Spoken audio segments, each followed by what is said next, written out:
മലപ്പുറം വേങ്ങരയിൽ നവവധുവിന് നേരെയുണ്ടായ ഗാർഹിക പീഡനത്തിൽ അന്വേഷണ ഉദ്യോഗസ്ഥനോട് റിപ്പോർട്ട് തേടി ഹൈക്കോടതി. പെൺകുട്ടി ജില്ലാ പോലീസ് മേധാവിക്ക് നൽകിയ പരാതികളിൽ സ്വീകരിച്ച നടപടികൾ അറിയിക്കണമെന്നാണ് നിർദ്ദേശം. അന്വേഷണം ശരിയായ വിധത്തിലല്ലെന്ന് ചൂണ്ടിക്കാട്ടി പരാതിക്കാരി നൽകിയ ഹർജിയിലാണ് ഹൈക്കോടതി നിർദ്ദേശം. കൂടുതൽ വിവരങ്ങളുമായി കൊച്ചിയിൽ നിന്ന് ഷപ്ന സിയാദ് ചേരുന്നുണ്ട്. ഷപ്ന, മറ്റ് വിശദാംശങ്ങൾ.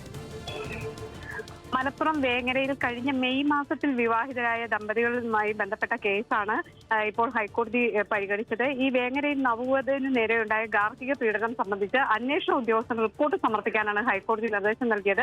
ഈ പെൺകുട്ടി ജില്ലാ പോലീസ് മേധാവിക്ക് പരാതി നൽകിയിരുന്നു. ഈ പരാതിയിൽ ജില്ലാ പോലീസ് മേധാവി സ്വീകരിച്ച നടപടികൾ അറിയിക്കാൻ കോടതി നിർദ്ദേശം നൽകി. അന്വേഷണത്തിന്റെ പുരോഗതി കോടതിയെ ബോധിപ്പിക്കണം എന്നാണ് ആവശ്യപ്പെട്ടിട്ടുള്ളത്. ഒരാഴ്ചക്കകം ഇത്തരത്തിലുള്ള റിപ്പോർട്ട് സമർപ്പിക്കണം. ഈ പെൺകുട്ടി തന്നെയാണ് ഹൈക്കോടതിയെ സമീപിച്ചത്. താൻ ഭർത്തൃ വീട്ടിൽ ക്രൂര മർദ്ദനത്തിന് ഇരയായി, തനിക്ക് സൗന്ദര്യം പോരാ, സ്ത്രീധനം കൂടുതൽ വേണം, മറ്റ് സംശയങ്ങളുണ്ട് തുടങ്ങിയ കാര്യങ്ങൾ ആരോപിച്ചായിരുന്നു ഭർത്താവ് മർദ്ദിച്ചിരുന്നത്. ഈ കേസുമായി ബന്ധപ്പെട്ട് താൻ പോലീസിൽ പരാതി നൽകിയെങ്കിലും കൃത്യമായൊരു നടപടി എടുക്കുന്നില്ല. അതുകൊണ്ടാണ് ഹൈക്കോടതിയെ സമീപിച്ചത് തുടങ്ങിയ കാര്യങ്ങൾ പെൺകുട്ടി തന്നെ ബോധ്യപ്പെടുത്തിയിരുന്നു. ഇതിന്റെ അടിസ്ഥാനത്തിലാണ് ഇപ്പോൾ ഹർജി പരിഗണിച്ച് അന്വേഷണ ഉദ്യോഗസ്ഥരോട് റിപ്പോർട്ട് ആവശ്യപ്പെട്ട് ഹൈക്കോടതി ഈ നടപടികളിലേക്ക് കടക്കുന്നത്. കൊച്ചിയിൽ നിന്ന് ഷപ്ന സിയാദാണ് കൂടുതൽ വിവരങ്ങളുമായി ചേർന്നത്.